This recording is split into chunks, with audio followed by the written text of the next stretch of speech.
ఓం శాంతి. ఓం శాంతి. ఓం శాంతి. ఓం శాంతి. నేను ఆత్మ,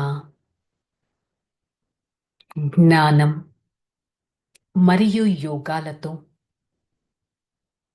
నిండుగా ఉండేవారిని. జ్ఞానయుక్త ఆత్మను, పరమాత్మ శ్రేష్టమైన మతం పైన నడిచేవారిని. నేను పరమాత్మ ప్రియ ఆత్మను. సదా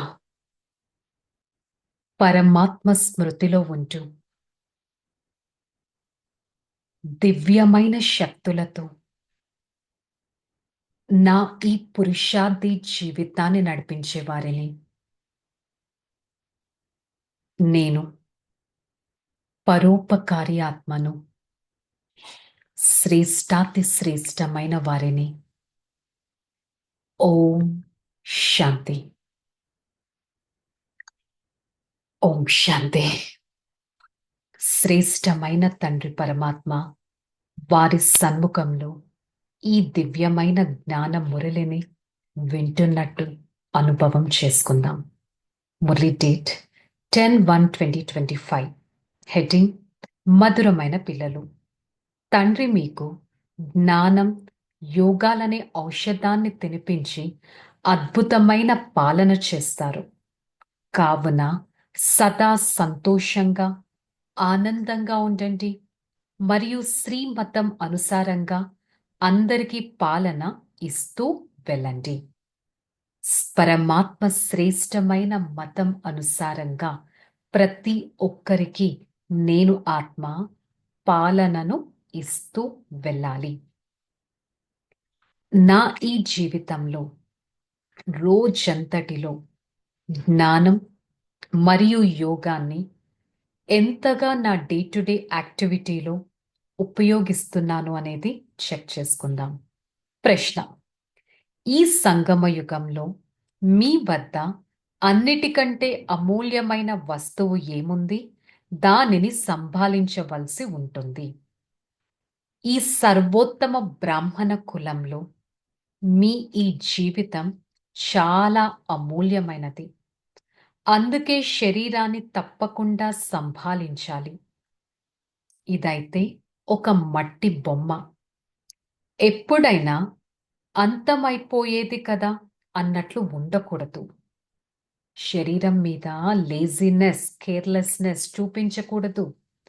దీన్ని సజీవముగా ఉంచుకోవాలి. ఎవరైనా అనారోగ్య పాలైన వారితో విసిగిపోకూడదు.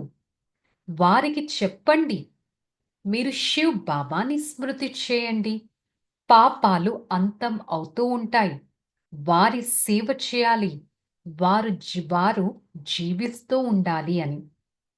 నేను ఆరోగ్యంగా ఉంటే కదా ఈ ఆత్మ ఈ బ్రుకుటి మధ్యస్థానంలో ఈ శరీరంలో ఉండి పురుషార్థం చేయగలదు. ఈ శరీరమే సరిగ్గా లేకపోతే, ఇది ఎప్పుడు అనారోగ్య పాలవుతే ఈ ఆత్మ ఈ సో కాల్డ్ ఇంజన్ని ఎలా యూజ్ చేయగలదు? సో ఈ శరీరాన్ని చాలా జాగ్రత్తగా పెట్టుకోవాలి. ఓం శాంతి. జ్ఞానం యొక్క 3వ నేత్రాన్ని ఇచ్చి ఆత్మిక తండ్రి కూర్చొని ఆత్మిక పిల్లలకి అర్థం చేయిస్తున్నారు. జ్ఞానం యొక్క 3వ నేత్రాన్ని తప్ప, పరమాత్మ తప్ప ఇంకెవ్వరూ ఈ 3వ నేత్రం ఇవ్వలేరు. ఎందుకంటే ఇది సత్యమైన జ్ఞానం పరమాత్మకి తప్ప ఎవ్వరికీ తెలియదు. ఇప్పుడు ఈ పాత ప్రపంచం మారనున్నది అని కూడా మనకి తెలుసు. దీన్ని మార్చేవారు స్వయం పరమాత్మ అని కూడా తెలుసు. వారే స్వయం జ్ఞానం అనే 3వ నేత్రాన్ని కూడా మనకి ఇచ్చారు అనేది తెలుసు. ఇదొక జ్ఞానం అంటే సాక్రిన్, అత్యాతి మధురాతి మధురమైనది. ఎలా అయితే స్వీట్స్లో సాక్రిన్ యొక్క ఒక్క చుక్క ఎంత మధురతను యాడ్ చేస్తుంది, అలాగే నేను కూడా స్వయం ఆత్మ అని భావిస్తూ నేను ఆత్మ, శాంతిధామం, సుఖధామాన్ని స్మృతి చేయాలి. నాకు పరమాత్మ తప్ప సంతోషం అనే ఔషధం ఇక ఎవ్వరూ ఇవ్వలేరు. వారొక్కరే 21 జన్మల ఆనందాన్ని నాకు ఇవ్వగలరు. ఇదొక అద్భుతమైన ఔషధం. ఈ ఔషధాన్ని నేను అనుక్షణం పరమాత్మ నుంచి తీసుకొని స్వీకరిస్తూ ఇతరులకి ఇస్తూ ఉండాలి. బాబా అంటున్నారు, పిల్లలైన మీరు శ్రీమతం అనుసారంగా అందరికీ ఆత్మిక పాలన చేస్తారు. సత్యాతి సత్యమైన యోగక్షేమాలను అడగటం అంటే వారికి తండ్రి పరిచయం ఇవ్వటమే. సో ప్రతి ఒక్కరూ తమని తాము రియలైజ్ చేసుకోవాలి. ఇది మధురమైన పిల్లలైన మీకు తెలుసు. సత్యుగంలోనే భారత్ జీవనముక్తిగా పావనంగా ఉండేది. తండ్రి చాలా గొప్ప ఉన్నతమైన ఔషధాన్ని ఇస్తారు. ఇది జ్ఞాన యోగాలతో కూడిన ఫస్ట్ క్లాస్ అద్భుతమైన ఔషధం. ఈ ఔషధం ఆత్మిక సర్జన్ తప్ప ఇక ఎవ్వరూ ఇవ్వలేరు. ఈ ఔషధం ఒక్క ఆత్మిక సర్జన్ తప్ప ఇంకెవ్వరూ ఇవ్వలేరు. ఎందుకంటే ఇంకెవరికన్నా ఈ ఔషధాన్ని ఎలా ఇవ్వాలో తెలియని కూడా తెలియదు. తండ్రి అంటున్నారు, మధురమైన పిల్లలు, మీకోసం అరచేతిలో మీకు స్వర్గాన్ని తీసుకొచ్చాను. ముక్తి, జీవన్ముక్తి యొక్క కానుకను మీకోసం నేను తీసుకొని వచ్చాను. మరి మీరిప్పుడు సత్యాతి సత్యమైన సద్గురువుకి చెందిన వారిగా అయ్యారు కాబట్టి మీ అందరికీ రాజ్య అధికారం లభిస్తుంది. తండ్రి పిల్లలైన మీకు సహజమైన మార్గాన్ని తెలియచేస్తారు. ఏంటా సహజమైన మార్గం? గృహస్థ వ్యవహారంలో ఉంటూ పిల్లలు కమల పుష్ప సమానంగా పవిత్రంగా ఉండండి. దాని అర్థం మీరు వ్యాపార వ్యవహారాలు మొదలైనవి చేసుకుంటూ కూడా తండ్రినైన నన్ను స్మృతి చేయండి. తండ్రి అతి ప్రియమైన వారు. ఆ ప్రియుడిని నేను ఆత్మ ఎంతగా స్మృతి చేస్తున్నాను. వారే నన్ను సుఖంలోకి తీసుకెళ్తారు. వారు తప్ప ఇంకెవ్వరూ నాకు సత్యమైన సుఖాన్ని ఇవ్వలేరు. సో నేను ఆత్మ దేహీ అభిమానిగా అవ్వాల్సిందే. ముఖ్యమైన విషయమే పరమాత్మని స్మృతి చేయటం. తండ్రి మనల్ని ఎంతో ప్రియంగా తయారు చేస్తారు. మధురాతి మధురంగా తయారు చేస్తారు. పావనంగా తయారు చేస్తారు. అలాంటి తండ్రి తప్ప ఇంకెవ్వరూ సత్యమైన సుఖాన్ని ఇవ్వలేరు. సో అందుకని సదా ఎంతో సంతోషంగా ఉండాలి. మీకోసం సంతోషమే సంతోషం. స్వయం పరమాత్మ మనల్ని చదివిస్తున్నారు. అందుకే భగవాను వాచ మనకి రాజయోగాన్ని నేర్పిస్తున్నారు. బాబా చెప్తున్నారు, నేను మిమ్మల్ని ఉన్నతంగా తయారు చేస్తాను. తర్వాత మీరు మధ్యమంగా అయిపోతారు. తర్వాత ఇంకా పతితంగా అయిపోతారు. సో అందుకని పరమాత్మ కూడా ఒక రథాన్ని ధారణ చేశారు మనకి జ్ఞానం వినిపించడానికి. ఆ రథం కూడా ఆ రథాన్ని సరిగ్గా చూసుకోకపోతే, అంటే దాదా లేఖరాజ్ బ్రహ్మ బాబా తన రథాన్ని సరిగ్గా చూసుకోకపోతే బాబా వారి ద్వారా మురళి కూడా వినిపించలేరు. సో ఆ రథం మురళి వినిపించలేనప్పుడు బాబా ఏం చేస్తారు? అయినా కూడా ఆ రథం ద్వారా మురళిని విరాయిస్తారు. తర్వాత మీరు దాన్ని చదువుకోవచ్చు అని. సో బాబా అంటున్నారు, నేను కూడా లోన్‌గా తీసుకున్నాను ఈ శరీరాన్ని. మీరు కూడా మీ శరీరాన్ని లోన్‌గా తీసుకున్నారు. నేను ఈ శరీరాన్ని ఒక పర్పస్‌గా తీసుకున్నాను.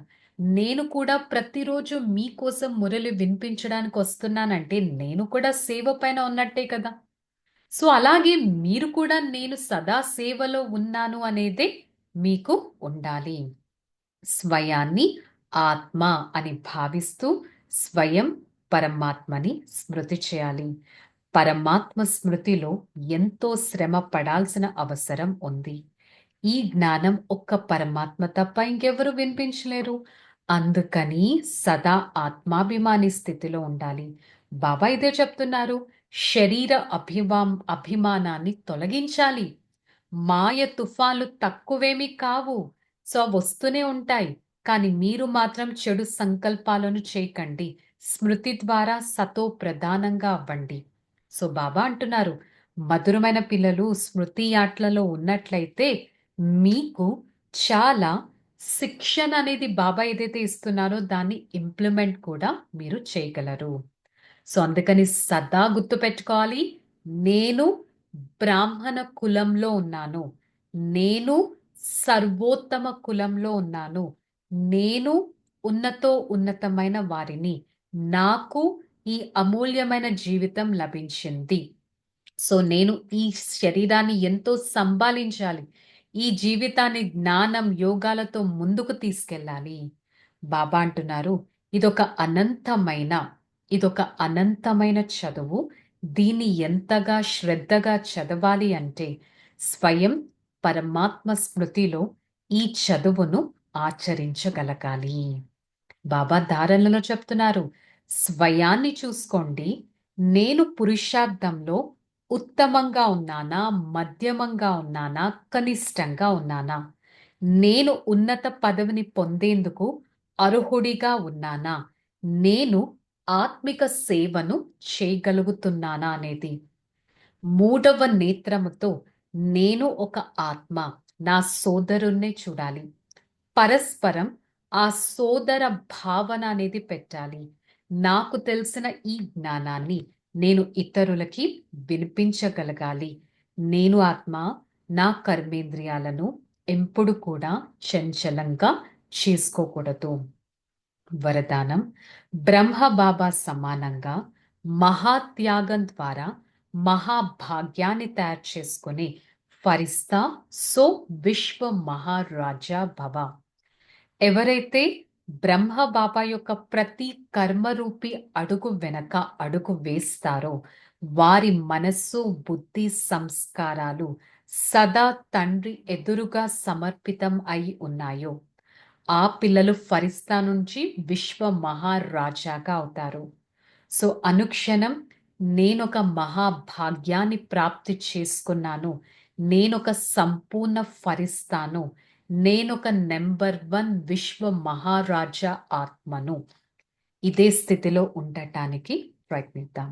స్లోగన్ ఇప్పుడు అన్ని ఆధారాలు తెగిపోతున్నాయి. అందుకే ఒక్క తండ్రినే మన ఆధారంగా చేసుకోవాలి. సో, ఈరోజు మురళి యొక్క హోంవర్క్, నేను సర్వోత్తమ బ్రాహ్మణ కులానికి చెందిన వారిని అని నషాలో ఉండటానికి ప్రయత్నిద్దాం.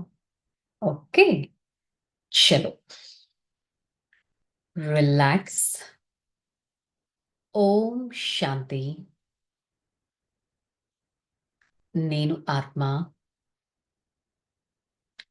ఉన్నతమైన వారిని, శ్రేష్టమైన భాగ్యపు నక్షత్రాన్ని, సత్యాతి సత్యమైన వారిని, చైతన్యమైన స్మృతి చిహ్నాన్ని, నేను ఆత్మ సదా నా పరమాత్మ యొక్క శ్రేష్టమైన అడుగులో అడుగు వేస్తూ పరమాత్మ ఆశీర్వాదాలను తీసుకుంటాను.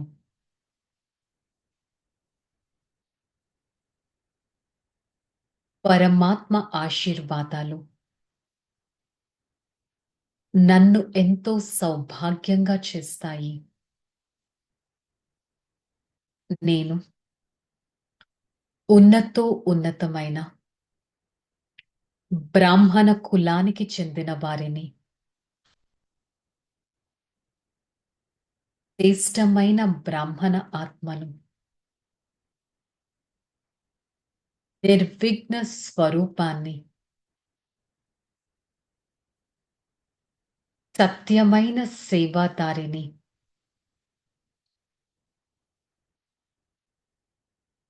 పరమాత్మ శ్రీమతం పైన నడిచే వారిని.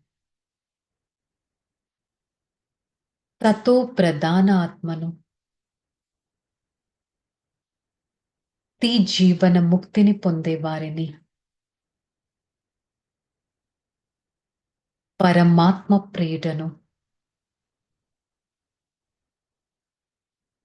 నేను ఆత్మ నా ఉన్నతమైన కులపు నశాలో ఉంటూ అతీతంగా సుందరంగా నిరహంకారిగా ఉండటానికి ప్రయత్నిస్తాను. I, the soul, belongs to an elevated Brahmin clan. I, the soul, experience my own peaceful stage where my every action represents the Father. I am the one chosen by the Supreme Father. I am the one showcase my Father.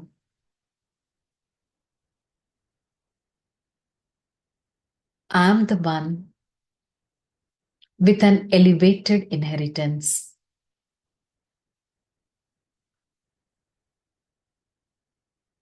I, the soul, the God's serviceable child, always be at God's service and maintain a point of light, the light which shows me the path.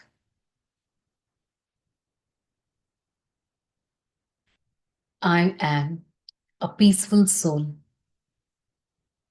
happy soul, joyful soul, and a beautiful soul. Om Shanti. Shanti. Shanti. I, the soul, experience an elevated stage. Spread the powerful vibrations to every part of this body and be a detached and a powerful being. Om Shanti.